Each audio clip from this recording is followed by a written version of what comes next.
Programang ito ay rated SPG. Striktong patnubay at gabay ng magulang ang kailangan. Malalaman nga ni Edwin na binugbog ni Severino ang kanyang mga magulang. Mapapanood niya rin sa balita na pinatay si Severino at siya ang sospek. Kaya mas lalong liliit ang mundo ni Edwin. Kailangan niyang magtago ng mabuti. Alam kasi ni Edwin na hindi lang ang mga pulis ang naghahanap sa kanya kundi pati si Ramon. Kaya ang natatanging paraan na lang ni Edwin ay makipagkita kay Ramon at sumuko dito. Sasabihin niyang si David ang pumatay kay Severino.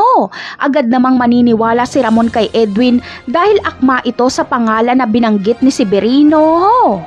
Pero bago pa man makapagsalita si Edwin para sabihin kay Ramon kung sino si David, ay agad siyang babarilin ni Olga. Dito na mamamaalam si Edwin. Bagamat magagalit si Ramon kay Olga, pero sasabihin lang ni Olga na dapat lang daw na mamatay si Edwin dahil ito ang sumira sa kanilang negosyo at inilagay din ito sa kapahamakan ng pamangkin niyang si Tanggol. Kaya mauunawaan ni Ramon ang galit ni Olga kay Edwin. Ligtas na naman si David at Olga. Pero kapag dumating na ang puntong yumaman na si Tanggol at pagharian niya na ang buong Maynila, ay wala nang takas si David at Olga.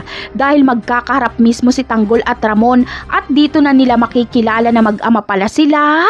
Napakarami pa nating dapat abangan sa mga susunod na episode. Paalam!